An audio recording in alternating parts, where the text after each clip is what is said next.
সালাম ফিরানোর পরে আমরা একটা দোয়া পড়ি, খেয়াল করেন। এই হাদিসটা নাসাই শরীফের 1303 নম্বর হাদিস, দুইটা কিতাবে হাদিসটা আসছে।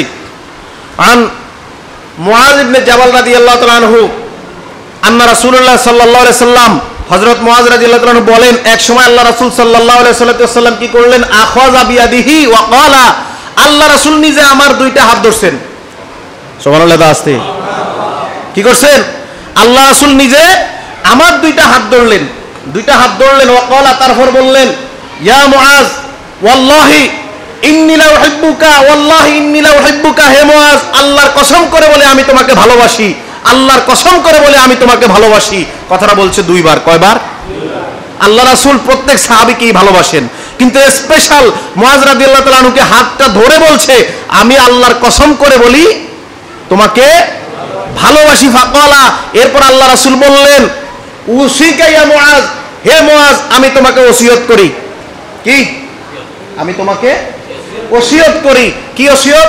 লা তাদাআন্না ফি দুবুরিন কুল্লি সালাতিন, আল্লাহ রাসূল সাল্লাল্লাহু আলাইহি ওয়াসাল্লাম বলেন, প্রত্যেক ওয়াক্ত নামাজের পরে এই দোয়া কখনো বাদ দিবা না, এই দোয়া কখনো পরিহার করবা না, এটা আমি তোমাকে ওসিয়ত করি।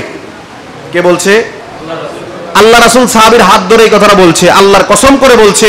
এবার খেয়াল করেন, বলার পরে আল্লাহ রাসূল এবার দোয়াটি পড়লেন, আল্লাহুম্মা আইন্নী আলা যিকরিকা ওয়া শুকরিকা ওয়া হুসনি ইবাদাতিকা।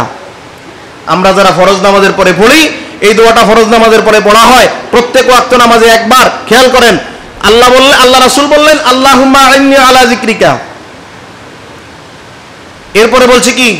ওয়া শুকরিকা, যে আল্লাহ তোমাকে স্মরণ করার ব্যবস্থা করে দিছো, এজন্য তোমার কাছে শুকরিয়া আদায় করি। কথা বলেন, শুকরিয়া আদায়। ওয়া হুসনি ইবাদাতিকা, আমাকে ইবাদত করার যোগ্যতা দিছো, সামর্থ্য দিছো, সুযোগ দিছো, সাহায্য করছো। শক্তি সামর্থ্য না দিলে বাড়ি থেকে এখানে আসার চান্স কারো আছে?